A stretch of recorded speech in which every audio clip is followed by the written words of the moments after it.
negócios, vilas e bairros diferentes, que, quando tentei receber novas instruções, não mais achei o caminho. Sentindo-me só, tratei de unir-me mais e mais contigo e acreditei dever esperar-te, já que me prendeste tanto em tua própria senda.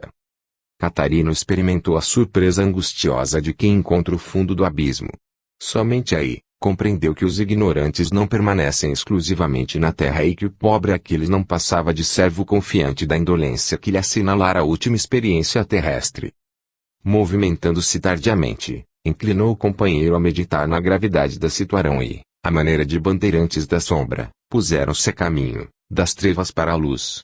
A jornada penosa realizava-se à custa de lágrimas e desenganos. Quanto tempo durou a procura de uma voz abençoada que lhes ensinasse a saída do labirinto imprevisto? Não poderiam responder. Chegou, todavia, o momento em que Boaventura sentiu a presença de generoso amigo ao lado de ambos. Bradou o reconhecimento que lhe vibrava no coração, quis ajoelhar, oscular os pés do mensageiro que lhes vinha ao encontro. Não pôde, contudo, fixar o emissário, mas a voz que os cercava ergueu-se brandamente e fez-se ouvir com emoção. Catarino, Jesus nunca desampara os que se propõem firmemente à retificação. Reconheces, agora, que a vida em todo plano da natureza pede esforço, trabalho, compreensão. Como pudeste acreditar que Deus ligasse a esfera visível ao invisível, na terra, tão só para subtrair o homem aos problemas e labores necessários? Cada dia, no mundo, levava-te ao coração abundante celeiro de oportunidades que nunca soubeste aproveitar. Aprendeste que os desencanados são igualmente trabalhadores e nem sempre são missionários iluminados e redimidos. Quando a providência permitiu que se encontrassem os irmãos de uma e outra esfera, não foi para estabelecer inércia e sim desenvolver, mais intensamente, a cooperação, a fraternidade e o espírito de serviço. Uns e outros são portadores de necessidades e problemas próprios, que a diligência e o amor recíprocos podem resolver. Entretanto, transformaste o pobre Aquiles em muleta dos teus aleijões mentais. Fugiste aos problemas, abandonaste o trabalho, renunciaste às possibilidades que o Senhor do Universo depositou em teus caminhos. Calando-se a voz por momentos, Boaventura implorou, afogado em pranto. Dá-me um guia por amor de Deus, um guia. Perguntou o mentor invisível para quê?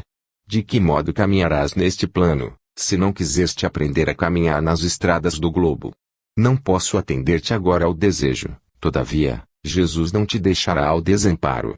Vamos, segue-me. Regressarás à terra para aprender que desencanados e encanados têm realizações que precisam efetuar conjuntamente. Não desdenhes o desenvolvimento das faculdades próprias. Vamos, Catarino, e não esqueças nunca que a dificuldade, a luta, o obstáculo e o sofrimento são guias preciosos que ninguém poderá dispensar na marcha para Deus. E Boaventura, de mãos dadas com Aquiles, por sua vez perplexo, seguiu, cambaleando, a grande luz que rompia as sombras, voltando ao mesmo lugar de onde viera, a fim de recomeçar a lição da vida. 18. Narrador apenas. Terminar a leitura, continuou Armando Botelho, na palestra eventual, em casa dos Velosos, e entrei a meditar profundamente, quando o vulto penetrou no quarto, de leve. Fixei-o surpreendido e reconheci minha mãe a mostrar-me o sorriso meigo de outro tempo. Não disse palavra, nem se aproximou muito de mim, todavia, pude identificar-lhe as mãos rugosas, o olhar carinhoso e vivo, os cabelos brancos. Enquanto o narrador distinto se calava bruscamente para acender outro cigarro, a nobre senhora interrogou. Mas, se conseguiu verificar fenômeno tão belo, como pode duvidar da comunicação dos espíritos desencanados?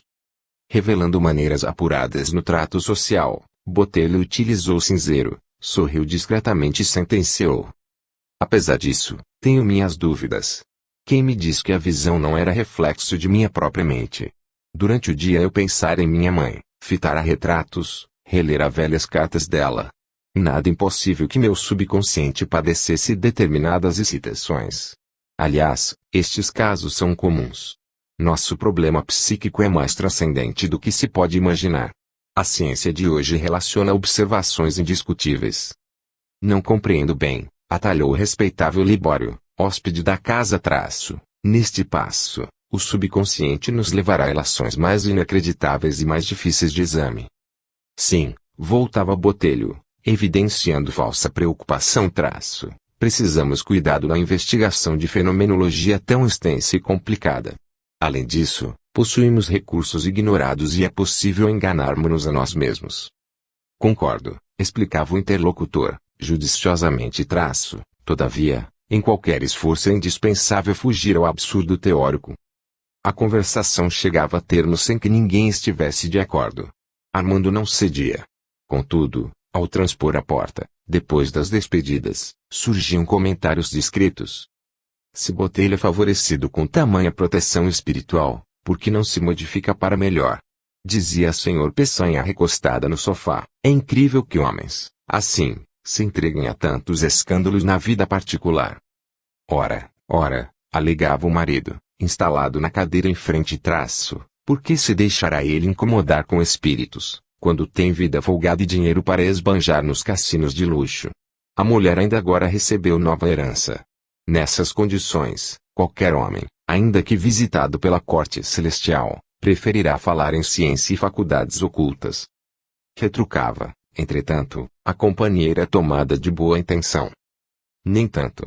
Há capitalistas generosos, ricos devotados ao bem dos que sofrem. Conhecemos amigos abastados, convertidos inteiramente a Jesus. O marido tomou uma expressão brejeira e, arrancando o riso dos presentes, respondeu sem hesitar. Mas estes, Raimunda, são os missionários. Continuaram a destilar o fel da maledicência.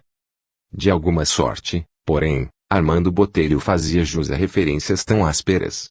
Desde muito tempo, a velha e amorosa mãe o chamava do plano invisível.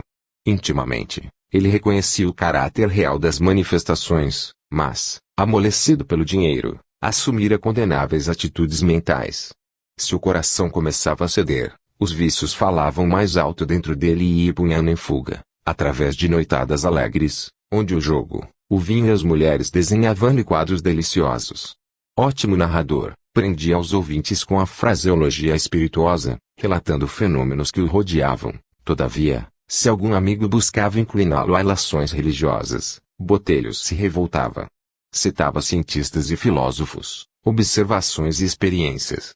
A religião que consagra e define responsabilidades, preferia sempre a vaidade, que liberta os instintos inferiores. Comparecendo, certa vez, à humilde reunião espiritista, foi surpreendido com pequena mensagem maternal. Aquela, que lhe fora carinhosa genitora no mundo, pedia-lhe caminhasse na senda do bem, procurando a inspiração de Jesus e valendo-se da fé na estrada humana, e contudo, enquanto os amigos se rejubilavam, Botelho pôs-se em guarda e declarou: Não posso aceitar como idôneo este documento. Os espiritistas costumam precipitar conclusões. Quem afensará que tudo não passa de alucinação telepática? Pensei na querida morta insistentemente. Não se daria o caso de transmissão de cérebro a cérebro. Além disso, a página é excessivamente impessoal. Minha mãe não se identifica, não se refere aos manos, aos netos, a letra não é expressão fiel. Debaúde, os amigos desapontados tentavam explicar, em vão procurou o médium relatar observações próprias. Tudo fragmentário, discutível, rematava o negador renitente. Foram inúteis detalhadas elucidações. Botelho não aceitou. Chegado a casa, notificou a esposa a ocorrência da noite, objetando-lhe ela docemente. Será útil prosseguir observando. Creio que sua mamãe compartilha dos meus cuidados. A mensagem requer atenção ao bem. Não será um apelo justo. Não representará amoroso convite a que deixe você os falsos amigos e o hábito absorvente do jogo. Temos filhinhos requisitando dedicação e vigilância. Essa página tem, pois, extraordinário valor a meus olhos. Ignora talvez que venho recebendo cartas anônimas denunciando seu proceder, no que se refere a mulheres viciadas. Não costumo tomar conhecimento de qualquer insulto ao lar, no entanto, acredito que deverá precatar-se quanto a companhias menos dignas, ressalvando o próprio nome. Revelavam essas palavras tamanha generosidade e delicadeza que o esposo se calou, desapontado e vencido. O acontecimento, porém, não lhe modificou as atitudes. Depois de algum tempo, hospitalizou-se para tratamento de inesperada pneumonia. Ameaçado de morte, Botelho declarou ter fé na intervenção do plano espiritual, implorou assistência materna, prometeu vida à nova companheira, mas, quando se restabeleceu, Não sabia falar senão de saudades dos companheiros levianos, e regressou ao cassino, mais escravizado que nunca. Continuaram os fenômenos e apelos indiretos, e, todavia, ele prosseguiu examinando teorias científicas mais novas, a fim de reforçar a argumentação negativa nas discussões habituais. Transcorridos 10 anos após a estada na casa de saúde, voltou a experimentar violentas dores no pulmão. Nova profissão de fé, ante ameaças de morte, novas promessas à companheira paciente e humilde. Restabelecido, porém, não mais se contentou com as extravagâncias noturnas e incluiu as horas do dia nas dissipações costumeiras. Apesar de tudo isso, aprimorava cada vez mais as qualidades de narrador fascinante e distinto. Mais de 20 anos haviam passado sobre a palestra em casa dos Velosos, quando Botelho os encontrou em festividade social. Sempre o mesmo, exclamou o amigo, apertando-lhe as mãos. Ainda bem que o vemos de boa saúde, disse a senhora, gentilmente. Botelho não disfarçou o contentamento de abraçá-los e, qual acontecia no outro tempo, a conversação caiu no terreno amplo do espiritismo. O perdulário relatou as últimas experiências, referindo-se mais vigorosamente à subconsciência e ao animismo. Contemplaram-nos Velosos, extremamente desalentados, reconhecendo tratar-se de caso perdido, e sorriram ambos, murmurando evasivas. Ainda anteontem, prosseguia Botelho, loquaz, sonhei que me encontrava em largo campo de luz. Avistei, na paisagem maravilhosa, uma árvore de cujos ramos pendia um único fruto amadurecido. Notei que minha mãe se aproximou, tentando colhê-lo, mas, quando o esforço ia em meio, apareceu terrível monstro e o fruto, grande e belo, como se houvera criado impulso próprio, lançou-se às garras do animal, em vez de se deixar colher por minha mãe. Sorriram os amigos, entreolhando-se em silêncio. E imaginem que minha mulher, continuou ele, teve a coragem de interpretar o sonho, colocando-me no papel do fruto que, apesar de maduro, preferiu a companhia do monstro ao aconchego maternal. Já viram contrassenso tal? Veloso, entretanto, fugindo a discussões estéreis com quem devia saber muito mais que ele mesmo, pelas experiências próprias, acrescentou com ironia intencional, as esposas são assim, enérgicas e severas, pelo muito amor que nos consagram. Não se incomode, porém. No seu caso, creio que deve recorrer a Freud, com bastante atenção. Isso mesmo, tal qual, concordou o interlocutor entusiasmado até que enfim vocês também chegaram onde eu queria. Daí a semanas, contudo, o extravagante Botelho era recolhido à pressa ao hospital, abatido e agonizante. Desta vez, era o edema pulmonar, irremediável. Nada valeram cuidados médicos e lágrimas da família. Enquanto o corpo esfriava lentamente, gritava o excelente narrador, sequestrado agora aos olhos e ouvidos da esposa e dos filhinhos carinhosos: minha mãe, minha mãe. Valei-me por amor de Deus. Ajudai-me neste angustioso transe. Creio agora na vida triunfante e imortal. A genitora, todavia, não apareceu. E ante o olhar esgazeado do infeliz, surgiu o devotado enfermeiro da espiritualidade que respondeu solicito: acalma-te para exames necessários. Não chames tua mãe. Depois de imensos sacrifícios, esperando mais de 30 anos pela resposta de tua alma iludida e ociosa, ela mereceu a bênção de Deus em tarefa superior e diferente. Como vês, Botelho, agora é muito tarde. 19. Quando Felisberto voltou. Desde muito tempo, Felisberto Maldonado fizera-se espiritista de convicção profunda. Quanto a raciocínios, não pudera, porém, compreender a extensão dos deveres que a doutrina lhe trazia, quanto a sentimentos. A reunião íntima no grupo doméstico, onde o intercâmbio entre as esferas visível e invisível se podia efetuar harmonicamente, não lhe dava razões a críticas acerbas, nem questões complicadas à fé. A esposa devotada era médium falante e, criatura maravilhosamente equilibrada, sabia dividir as obrigações mediúnicas e familiares, demonstrando raro senso nas atribuições que Deus lhe conferira. Dona Silvana conhecia o lugar de cada pessoa e de cada coisa na vida, e colocava os deveres de mãe acima de todas as situações terrestres. À vista disso, sua cooperação tornava-se preciosa, fosse onde fosse. No lar, distribuía afeto e carinho sem preferências egoísticas. Nas reuniões doutrinárias, dava a cada companheiro de ideal o que se tornava justo. Por isso mesmo, Os benfeitores da espiritualidade encontravam-lhe no coração o campo reto, sem inclinações e sem abismos, onde se movimentavam confiantes na gloriosa tarefa da fraternidade e da luz. Contudo, não acontecia o mesmo ao esposo. Felisberto esbanjava o tempo disponível a criticar asperamente. Porque vivia ao lado de pequena máquina espiritista, cujas peças se contavam por 5 a 6 pessoas e jamais encontrara dificuldade na sua movimentação, tornara-se inapto a compreender as grandes tarefas. Descuidoso e rebelde, vivia a deslustrar reputações e a desanimar os fracos, impiedosamente. Tal disposição convertera-se-lhe em mania tão perigosa, que, mal regressava ao lar, após o serviço, lia o noticiário zelosamente, a fim de inteirar-se das notas escabrosas. Encontrado o pomo de maledicência, corria ao companheiro mais próximo e comentava. Leu notícia, Amarante. Que notícia, homem de Deus? Ontem o João Faria compareceu à polícia, para esclarecer o caso dos 20 contos.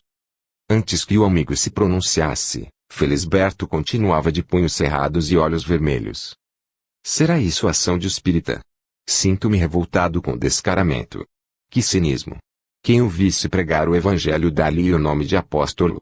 Passando eventualmente pelo grupo, em que esse tratante colabora, sempre fiz questão de me interromper, para vê-lo, carinhoso e solícito, diante dos necessitados e sofredores. Muita vez, tornei-o por padrão comparativo. Não é de revoltar os mais tolerantes. Aqueles gestos de amparo fraternal constituíam capa imunda. Agora, temo-la aqui retratado na galeria de gatunos. Não é isto infâmia e desmoralização sobre todos nós? Sim, replicava Amarante prudentemente o caso do Faria, sem dúvida, é chocante. Merece, porém, consideração especial. Quem sabe não será apenas vítima o pobre companheiro. Não são frequentes os terríveis enganos. A quantia desapareceu dentro da repartição. Ninguém surpreendeu o autor do delito. Alguns colegas o acusaram e o diretor julgou procedente a denúncia. João declarou-se isento de culpa, mas, nada obstante, foi demitido e convocado ao distrito policial. Este o quadro passível de exame aos nossos olhos falíveis. Analisando-lhe, porém, a vida irrepreensível, quem não se compadecerá do acusado? Quem sabe não esteja ele suportando voluntariamente a culpa de outrem. Às vezes, onde nossos olhos suspeitam criminosos, Deus observa missionários de renúncia. Maldonado perdia o entusiasmo ardente de acusador, mas objetava renitente. Sem embargo da sua tolerância, mantenho calmo o juízo. E, incapaz de sentir a grandeza da espiritualidade oculta, rematava. Se Faria está sofrendo injustiças voluntariamente, então é porque prefere a mentira à verdade. Será condenável de qualquer modo. Antes de tudo é preciso viver às claras. Não obstante conselhos do plano espiritual e advertências de amigos generosos, não se cansava do odioso fermento de crítica e intolerância. Acusava sem reflexões, desabridamente. Se encontrava a associação doutrinária, solidamente fundamentada, resistindo aos caprichos de companheiros invigilantes, adiantava-se desapiedado. Por que conservam tantos patrimônios em detrimento do bem? Não será falta grave reter tão grandes economias esquecendo comezinhos deveres de fraternidade? É isso. Ouvem-se palavras harmoniosas, mas o coração permanece distante. São todos férteis no aconselhar, negativos no fazer. Felisberto não se detinha a examinar expressões coletivas, ignorava a luta de velhos companheiros oberados de responsabilidades e preocupações, não sabia que forças necessitavam encontrar por não trair deveres imensos, e, longe de lhes estender mãos fraternas na colaboração justa, acusava-os de agiotas, velhacos, negocistas. Se algum amigo menos firme na fé lhe procurava os pareceres de homem experimentado, relativamente a um que outro companheiro estranho ao seu círculo pessoal, respondia sem hesitação. Aquele é sepulcro caiado. Não se iluda. De espiritista só tem a rotulagem, conheço-lhe a vida minuciosamente.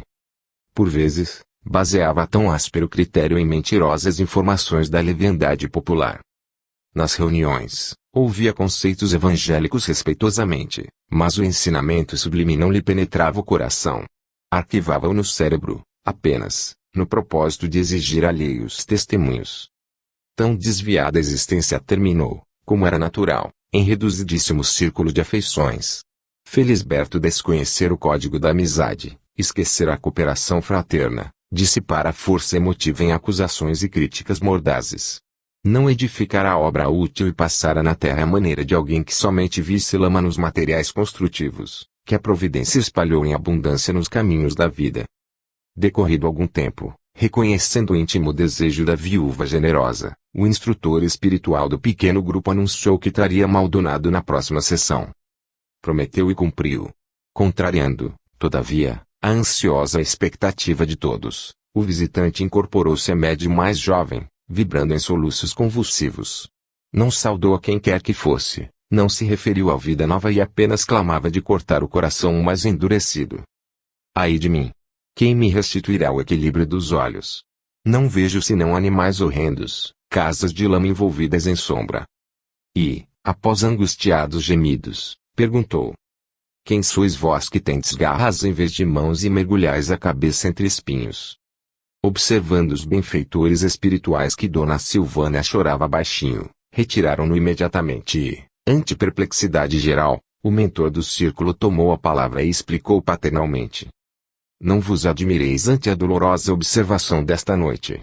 Nosso Maldonado vem atravessando a prova justa de quantos se esqueceram de preservar a reflexão e a prudência, que são igualmente dons sublimes, subordinados ao ministério da vista espiritual.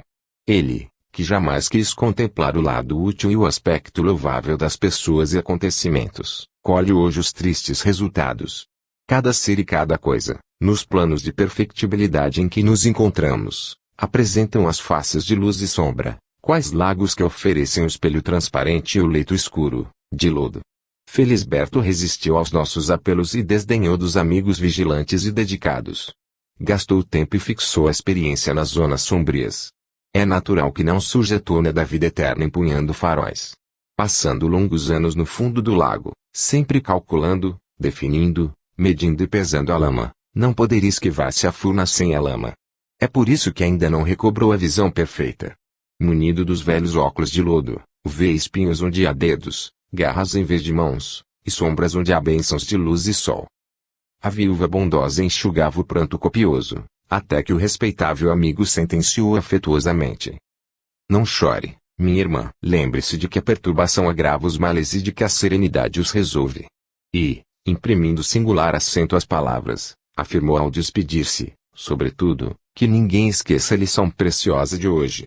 Quando Jesus revelou aos discípulos que a candeia do corpo são os olhos, destacava a importância do nosso desenvolvimento espiritual, pelo modo de ver.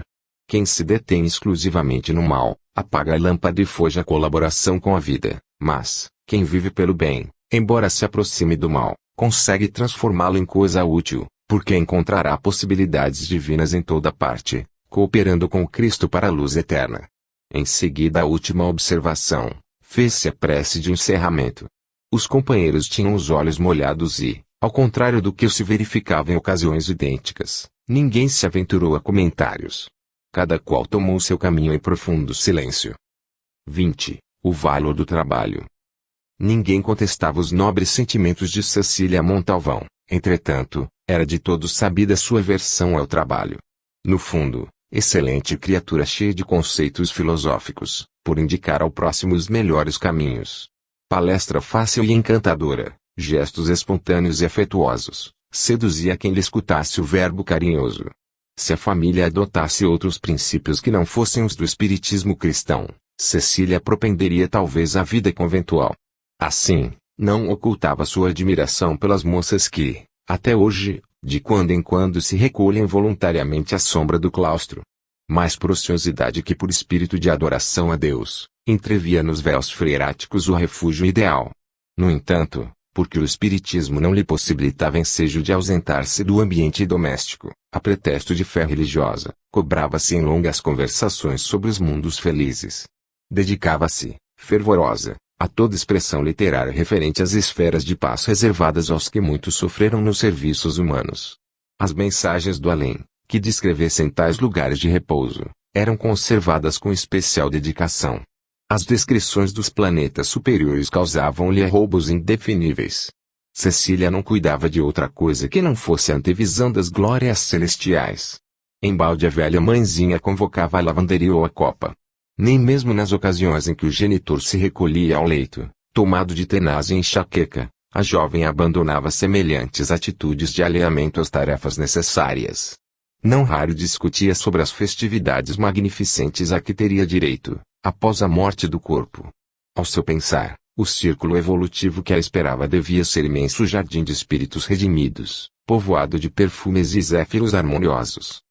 No grupo íntimo de preces da família, costumava cooperar certa entidade generosa e evolvida, que se dava a conhecer pelo nome de Eliezer. Cecília interpretava-lhe as advertências de modo puramente individual. Se o amigo exortava ao trabalho, não admitia que a indicação se referisse a serviços na Terra. Este planeta, dizia enfaticamente, é lugar indigno, escura paragem de almas criminosas e enfermas. Seria irrespirável um ar terrestre se não fora o antegozo dos mundos felizes. Oh! Como deve ser sublimes vida em Júpiter, a beleza dos dias em Saturno, seguidos de noites iluminadas de anéis resplandecentes. O pântano terrestre envenena as almas bem formadas e não poderemos fugir à repugnância e ao tédio doloroso. Mas, minha filha, objetava a genitora complacente não devemos adotar opiniões tão extremistas. Não é o planeta inútil e mau assim. Não será justo interpretar nossa existência terrena como fase de preparação educativa. Sempre notei que qualquer trabalho, desde que honesto, é título de glória para a criatura. Todavia, antes que a velha completasse os conceitos, voltava a filha intempestivamente, ouvidando carinhosas observações de Eliezer. Nada disso. A senhora, mamãe, cristalizada como se encontra, entre pratos e caçarolas, não me poderá compreender. Suas observações resultam da rotina cruel, que se esforça por não quebrar. Este mundo é cárcere sombrio, onde tudo é miséria angustiosa e creio mesmo que o maior esforço, por extinguir sofrimentos, seria igual ao de alguém que desejasse apagar um vulcão com algumas gotas d'água. Tudo inútil. Estou convencida de que a Terra foi criada para a triste destinação. Só a morte física pode restituir-nos a liberdade. Transportar-nos-emos a esferas ditosas, conheceremos paraísos iluminados e sem fim. A senhora Montalvão contemplava a filha, lamentando-lhe a atitude mental, e, esganando os móveis, por não perder tempo, respondia tranquila, encerrando a conversa. Prefiro crer, minha filha, que tanto a vela de sebo, como a estrela luminosa, representam dádivas de Deus às criaturas. E, se não sabemos valorizar ainda a vela pequenina que está neste mundo, como nos atreveremos a invadir a grandeza dos astros? E antes que a moça voltasse a considerações novas, a bondosa genitora corria à cozinha, a cuidar do jantar. Qualquer tentativa, tendente a esclarecer a jovem, redundava infrutífera. Solicitações enérgicas dos pais, pareceres criteriosos dos amigos, advertências do plano espiritual, eram relegados a completo esquecimento. Fervorosa admiradora da vida e obras de Teresa de Jesus, a notável religiosa da Espanha do século XVI, Cecília endereçava-lhe ardentes rogativas, idealizando a missionária do Carmelo num jardim de delícias, diariamente visitada por Jesus e seus anjos. Não queria saber se a grande mística trabalhava, ignorava-lhe as privações e sofrimentos, para só recordá-la em genuflexão ao pé dos altares.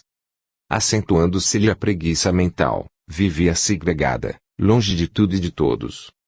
Essa atitude influía vigorosamente no seu físico, e muito antes de 30 anos Cecília regressava ao plano espiritual, absolutamente envolvida na atmosfera de ilusões. Por isso mesmo, dolorosas lhe foram as surpresas da vida real. Despertou além-túmulo, sem lobrigar viva alma. Depois de longos dias solitários e tristes, a caminhar sem destino, encontrou uma colônia espiritual, onde, no entanto, não havia criaturas em ociosidade. Todos trabalhavam afanosamente. Pediu, receosa, admissão à presença do respectivo diretor.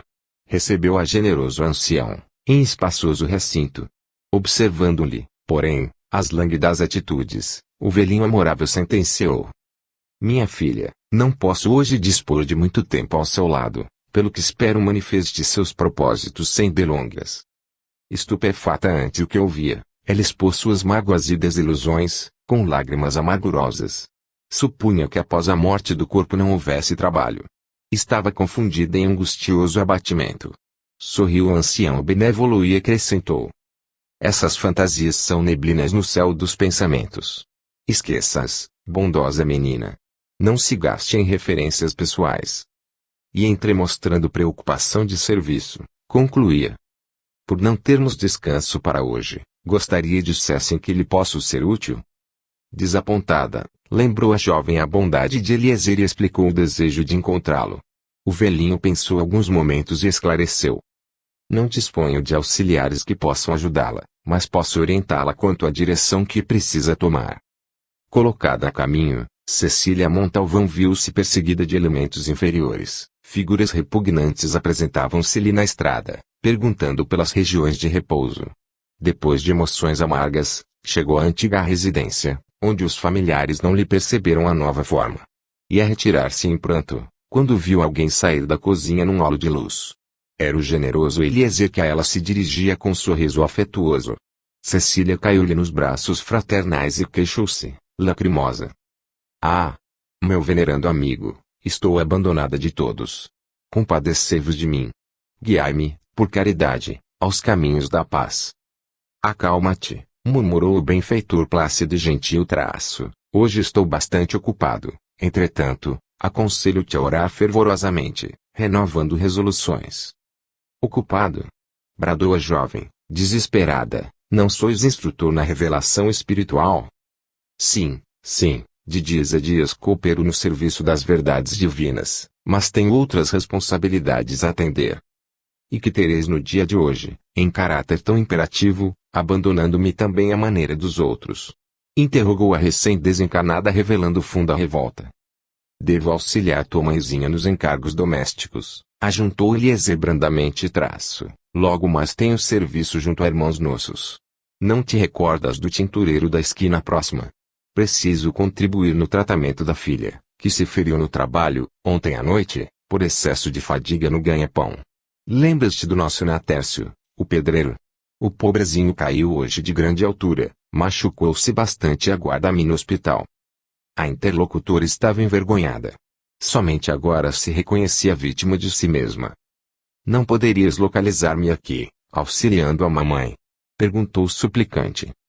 É impossível, por enquanto, esclareceu o amigo solícito traço. Só podemos cooperar com êxito no trabalho para cuja execução nos preparamos devidamente. A preocupação de fugir aos espanadores e caçarolas tornou-te inapta ao concurso eficiente. Estiveste mais de 25 anos terrestres, nesta casa, e teimaste em não compreender a laboriosa tarefa da genitora. Não é possível que te habilites a ombrear com ela no trabalho, de um instante para outro. A jovem compreendeu o alcance da observação e chorou amargamente. Abraçou Eliezer, com ternura fraternal, e falou. Procuro o conforto da prece. Não eras tão amiga de Teresa. Esqueceste. Essa grande servidora de Jesus tem a seu cargo numerosas tarefas. Se puder, não te deixará sem a luz do serviço. Cecília ouviu o conselho e orou como nunca havia feito. Lágrimas quentes lavavam-lhe o rosto entristecido. Incoercível força de atração requisitou a imenso núcleo de atividade espiritual, região essa, porém, que conseguiu atingir somente após dificuldades e obstáculos oriundos da influenciação de seres inferiores, identificados com as sombras que lhe envolviam o coração. Em lugar de maravilhosos encantos naturais, a ex-religiosa de Espanha recebeu-a generosamente. Ante as angustiosas comoções que paralisavam a voz da recém-chegada, a servidora do Cristo esclareceu amorável. Nossas oficinas de trabalho estão hoje grandemente sobrecarregadas de compromissos, mas as tuas preces me tocaram o coração. Conforme vês, Cecília, depois de abandonares a oportunidade de realização divina, que o mundo te oferecia, só encontraste, sem deveres, as criaturas infernais. Onde haja noção do bem e da verdade, há imensas tarefas a realizar. Vendo que a jovem soluçava, continuou. Estás cansada e abatida, enquanto os que trabalham no bem se envolvem no manto generoso da paz, mesmo nas esferas mais rudes do globo terrestre. Pedes medicamento para teus males e recurso contra tentações, no entanto, para ambos os casos eu somente poderia aconselhar o remédio do trabalho.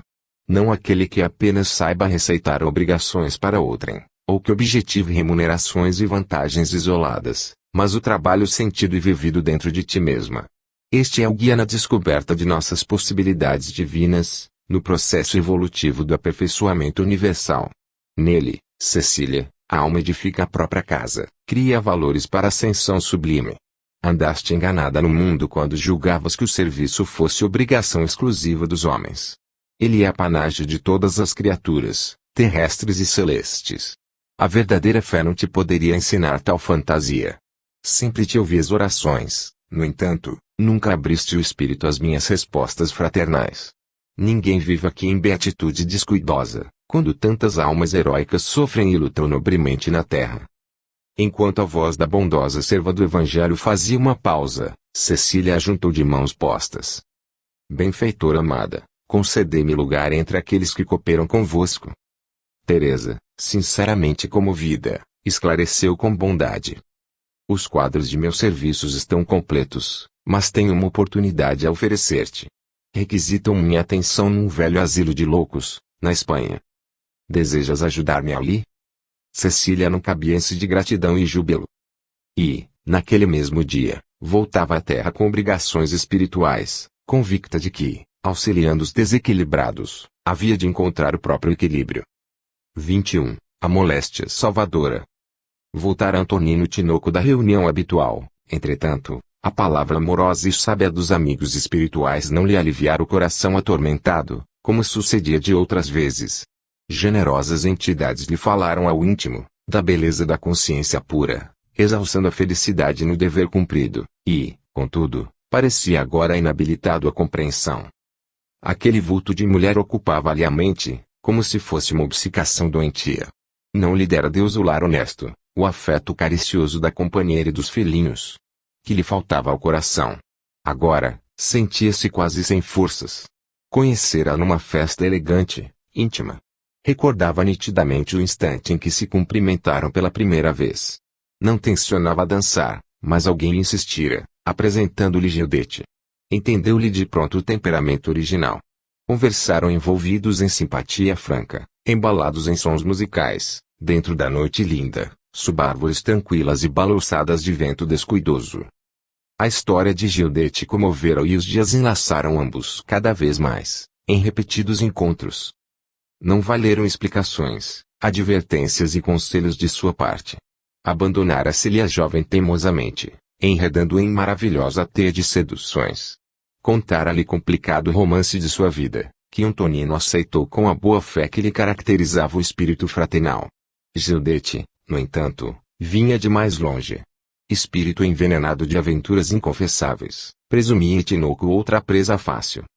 A princípio, encontravam-se 2 vezes por semana, como bons amigos plenamente identificados entre si, mas a gentileza excessiva embebedara-o, devagarinho, e não se sentiu surpreendido quando entraram a falar de atração, desejos, amor. A partir dessa noite, tornara-se mais assíduo e interessado.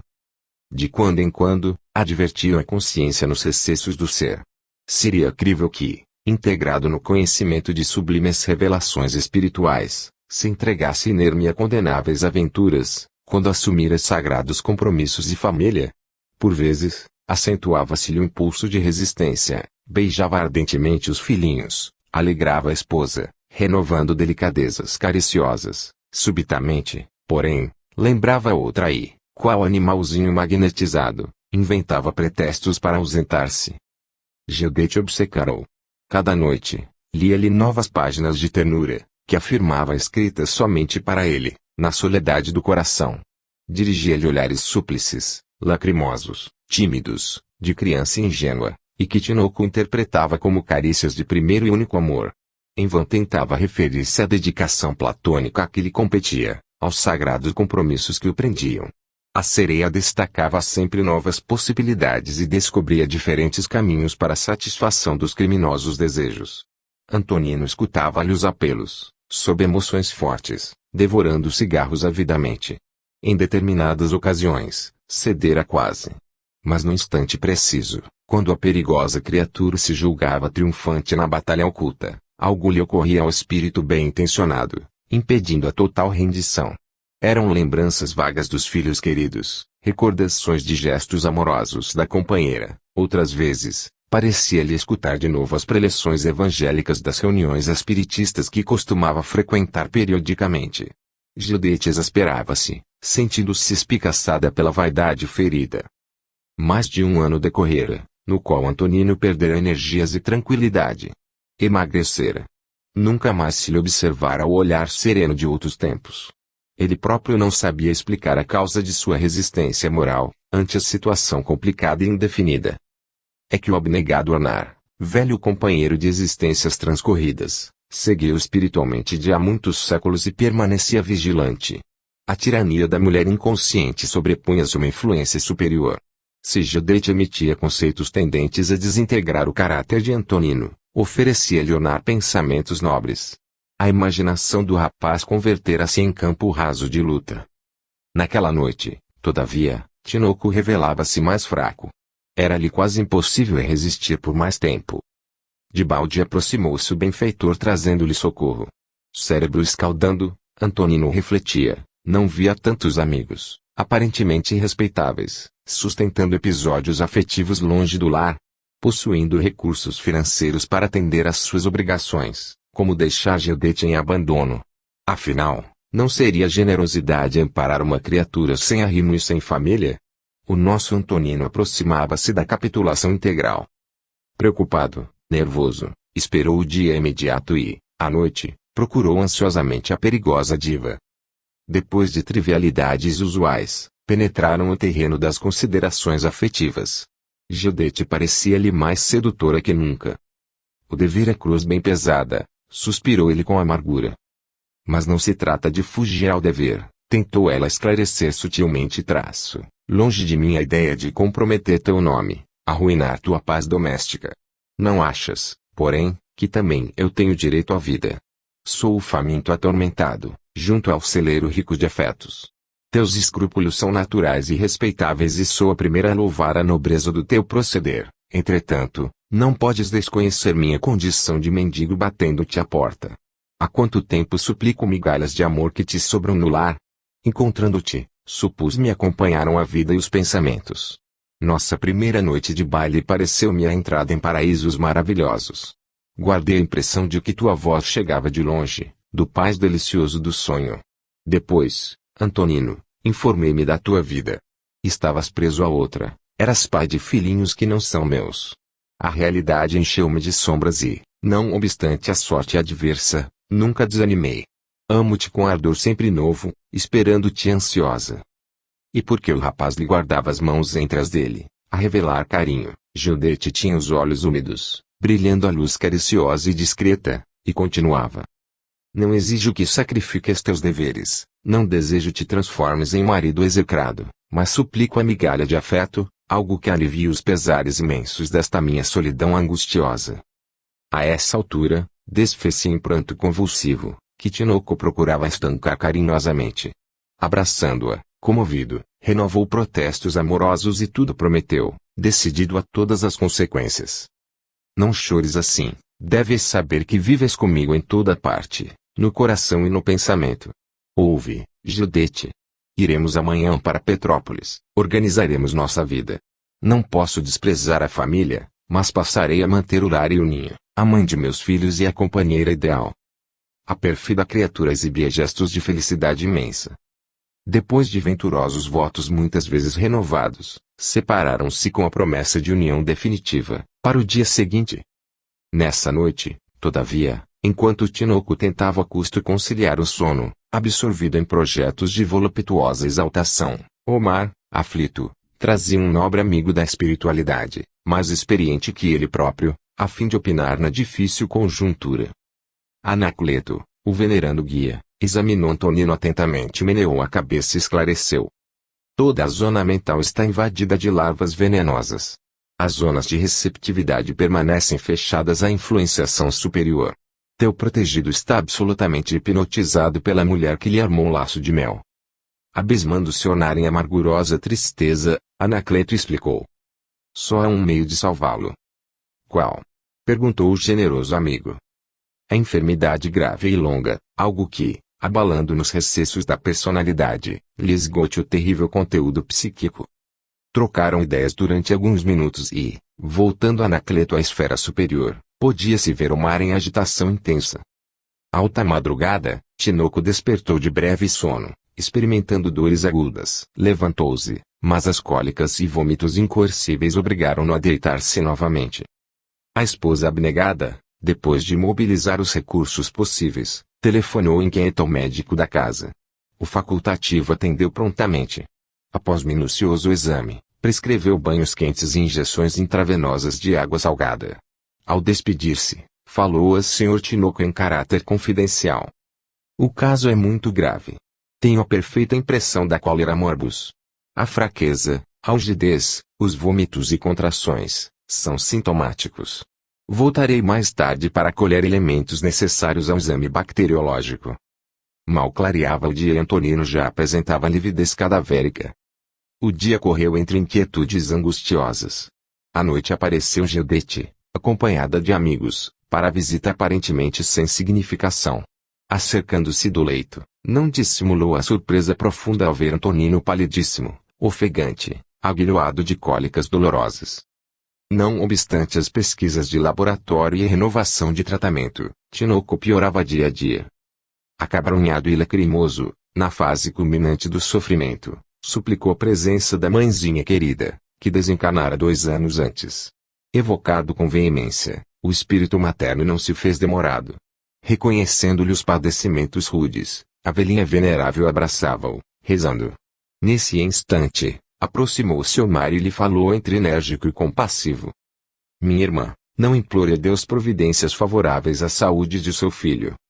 Oh! Generoso amigo, objetou emocionada a traço, acaso não sou mãe afetuosa? Como poderia ver meu filho atormentado, sem rogar a Deus lhe devolva o equilíbrio indispensável à vida? Sim, você foi mãe dele por 35 anos, mas eu estou em serviço ativo pela saúde espiritual de Antonino há mais de 15 séculos. A moléstia não o abandonará, até que se anulem os perigos. Enquanto há condensação de vapores, a nuvem não desaparece do céu. De fato, somente depois de 11 meses voltava Tinoco do consultório, fisionomia radiante, ao lado da esposa carinhosa. O médico afirmara, abraçando-o. Você deve orgulhar-se do organismo que possui. A princípio, alarmei-me com os sintomas da cólera, todavia, embora lhe descobrisse a forma benigna, eram tantas as complicações que cheguei a duvidar da sua resistência. Na verdade, a natureza o dotou de reservas vigorosas. Tinoco, restabelecido, não sabia como agradecer a Deus a bênção da harmonia orgânica, e quando, mais tarde, perguntou por Gildete, soube que a perigosa mulher residia em Madureira, ligada a outro homem.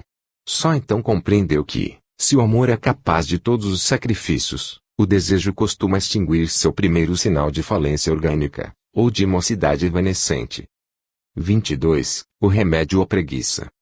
Assim que Januário Pedroso encontrou a brecha desejada, empenhou relações prestigiosas, multiplicou empenhos, mobilizou a parentela e enfileirou-se no serviço público, desfrutando um título respeitável.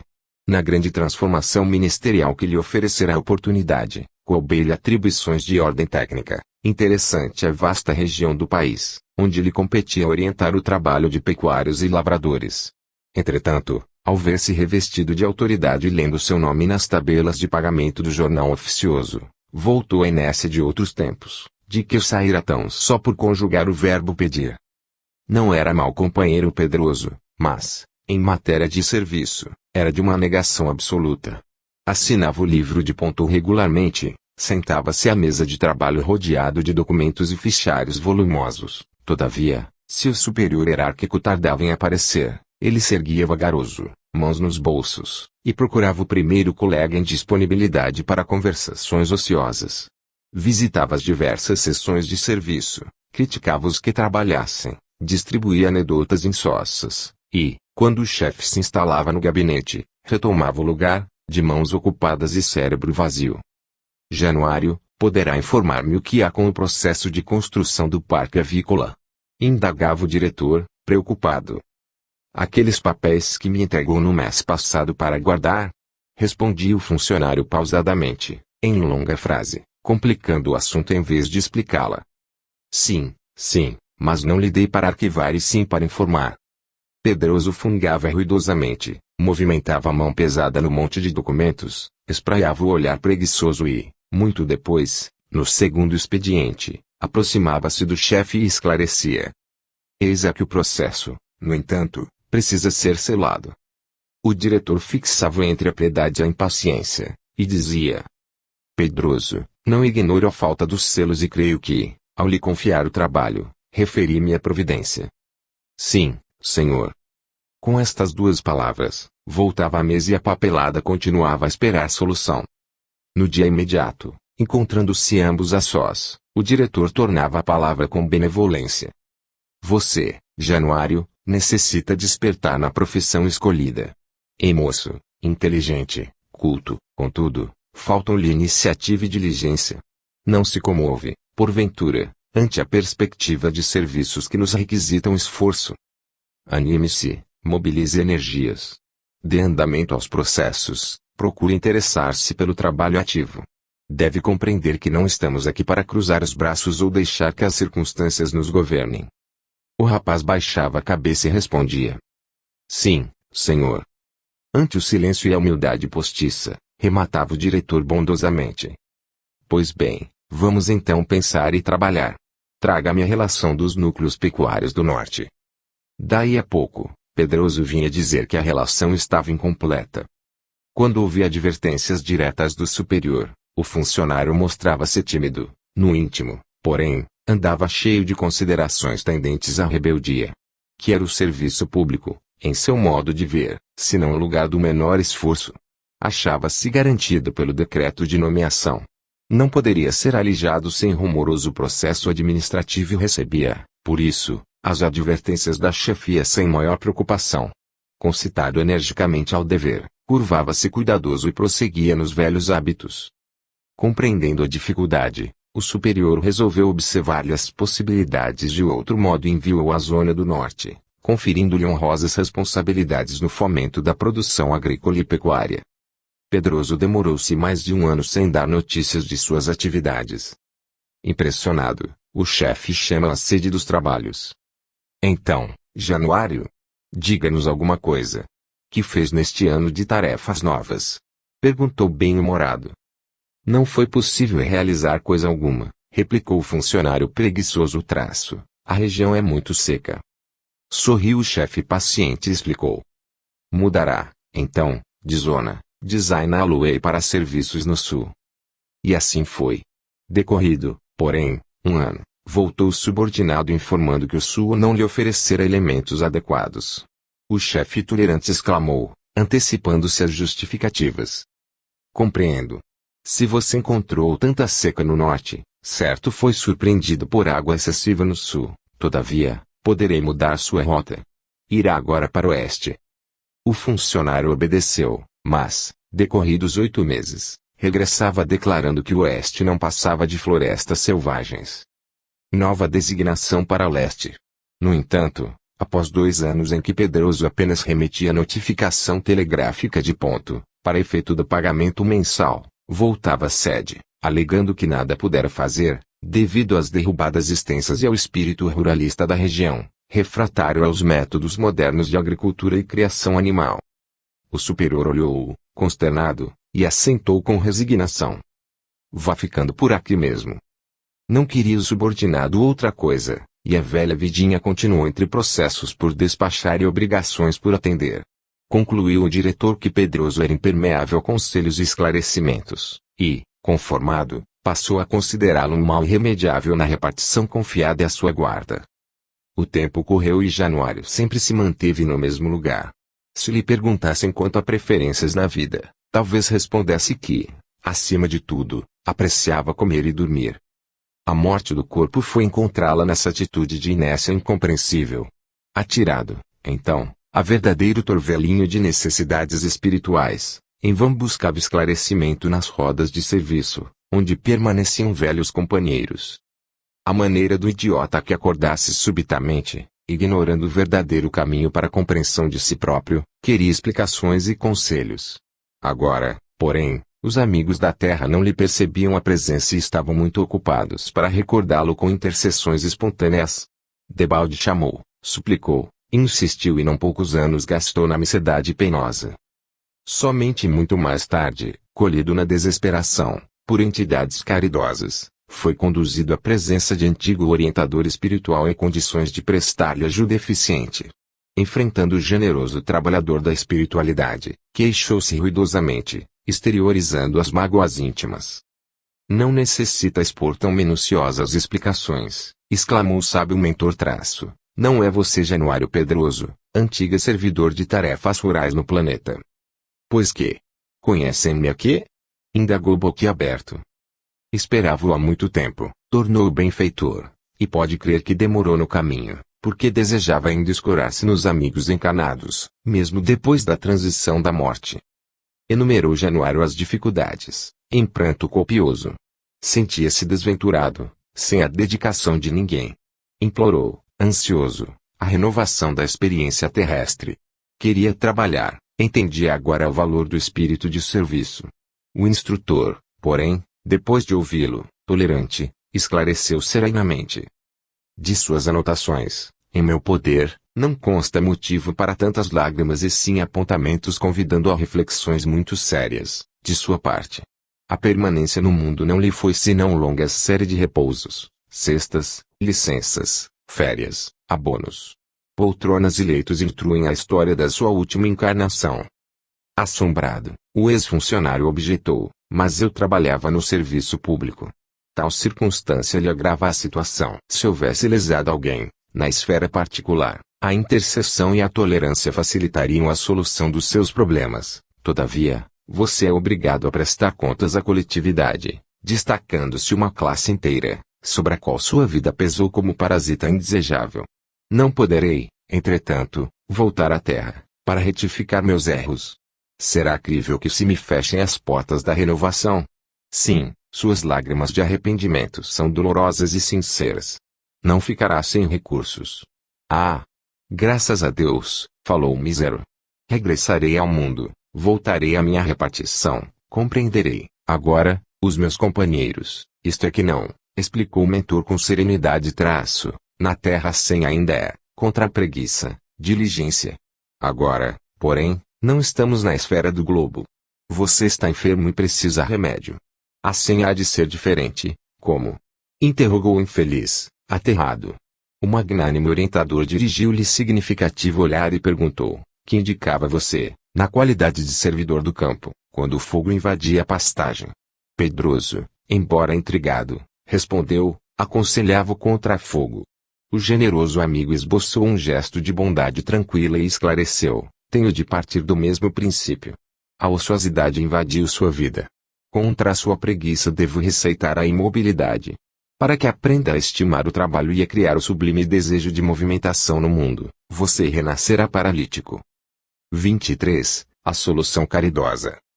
Raros amigos seriam capazes de compreender a situação de Joaquim Finisterra, homem dos mais pacientes e conformados do mundo. Pai de 7 filhos, rapazes e moças folgazões, Finisterra não encontrava apoio moral nem auxílio material em nenhum deles. Envergando a roupa surrada de todo dia, engraxando ele mesmo os sapatos, nunca se lhe notava mudança na atitude serena e resignada. Recebia o ordenado mensal de 1.500 cruzeiros, em funções administrativas no escritório de empresa importante, e o salário se evaporava em casa, como pólvora atirada ao fogo. Não fossem as consolações do espiritismo cristão, talvez o nosso homem não resistisse. A família nunca lhe aceitara de bom grado as tendências espiritualistas. Entre ela e ele havia singular abismo de incompreensão. Não que Finisterra fosse insensível ou indiferente. Não. O velho transbordava de renúncia e dedicação a todos, desfazia-se em carinho paternal, entretanto, caráter nobre e sincero, não podia provar a irreflexão dos filhos na vida social. Nenhum se dispunha ao trabalho encarando responsabilidades e compromissos. Passavam o dia no leito, pálidos e esgotados, mas à noite, invariavelmente, ostentavam trajes do último figurino, compareciam às festas elegantes, cassinos e pontos chicas. Alta madrugada regressavam embriagados, ou cansadíssimos. A princípio, Finisterra tudo fez no louvável intuito de remediar a situação, procurando impor-se pela ternura e autoridade. Todavia, a esposa, Dona Mariana, comprometia esse trabalho com a sua feição de mãe ignorante, embora profundamente afetiva. Se o genitor concitava os rapazes a lhe ouvirem conselhos, surgia-lhe a mulher pela frente, bradando nervosa. Cala-te, Joaquim. Não tens vergonha de advertir nossos filhos dessa forma? Que fizeram os meninos? Toda essa